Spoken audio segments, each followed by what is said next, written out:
American Anti-Slavery Group is a human rights organization working to abolish modern-day slavery, and we differentiate ourselves by our belief that our associates or witnesses of modern-day slavery understand this problem better than we do.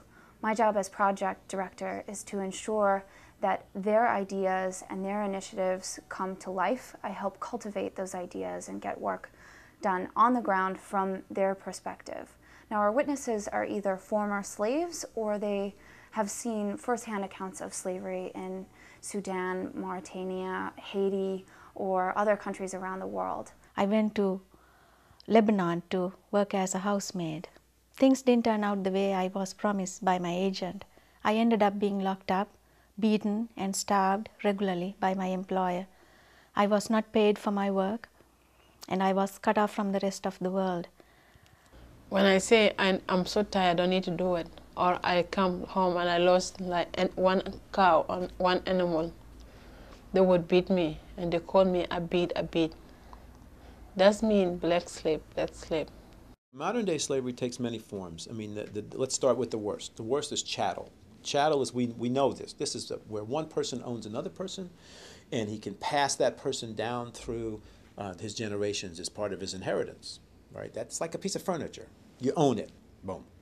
You have camel jockeys come from Bangladesh. These are like small little kids who are stolen and shipped into the Middle East, where they ride in races that are like our football stadiums, huge races, immense amounts of money are bet on this, and they take these little kids who they've stolen or you know, tricked their parents into telling them they were going to have good jobs in the Middle East.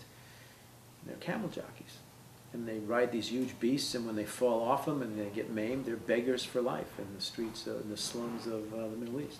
Then there's cases where people smuggle people into the United States, even. We've actually freed slaves from Brookline, Massachusetts. There's debt bondage around the world. That is that people are born into a debt that was incurred generations back by poor peasants. And then there's, of course, the sex trafficking of young girls and young boys. That's really all over the world. You know, it's in the Middle East, it's in California, it's in Chinatown, it's just all over the world. So the question for us, for us, always has been, how is it that the human rights community fails to deal with modern-day slavery, modern-day human bondage? The Speakers Bureau is made up primarily of slavery survivors. We also have staff members that speak for their former AASG staff members and board members that speak as experts on the subject of modern slavery and human trafficking. But the 6 slavery survivors and refugees that we work with really make up the backbone of this organization, and they make the Speakers Bureau really what it is. Their stories are so incredible and so moving, and they are what really makes an audience, a listener, ready and motivated and inspired to take action. I was ex-slave. I was captured from May 1717 in 1986 in my former country, Sudan, particularly southern Sudan. And I was taken to northern Sudan to work as slave for 10 years. I had to move in with my aunt, who automatically took control of everything that my parents had.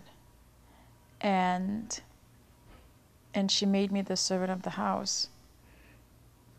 I had to serve a household of 12 people.